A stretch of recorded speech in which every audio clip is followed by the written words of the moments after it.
This is the first time he sees his own clone, and the thought of a clone being the one to stay with his wife from now on, instead of himself, makes him so sick he wants to throw up. He touches the clone's hand, and it feels like touching his own other hand, which completely freaks him out. After taking a moment to collect himself, he decides to call off the cloning program. Just a few months ago, Sam found out there was a malignant tumor growing in his brain. The cancer had already spread and wasn't readable. The tumor causes him to have sudden seizures, and any one of them could kill him. Despite how serious this is, Sam kept it a secret. The only ones who know are him and the cloning facility. They created a healthy version of Sam, so that after he dies, the clone can take his place and be there for his family. Back home, Sam wants to come clean to his wife.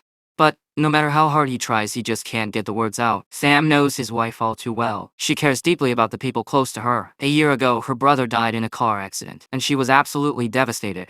After that, she fell into depression, locking herself in her room and barely coming out for an entire year. Now she's pregnant with their second child. If he tells her the truth, how badly would it hurt her, and how would that pain affect? There are 2 kids. Sam can't bear to think about it. In the end, he still can't bring himself to say it. He contacts the cloning company again, wanting to meet other clones. The doctor introduces him to one, a real estate agent. This saleswoman has no idea she's a clone. She's incredibly warm and friendly with Sam, and since she has to look after her kid, she brought her daughter to work.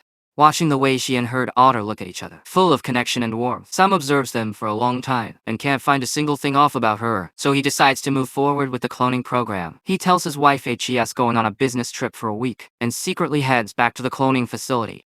There he meets the original version of that saleswoman. She looks terrible, just waiting for death to come. When Sam tells her that her clone is doing well, there's not much relief in her voice.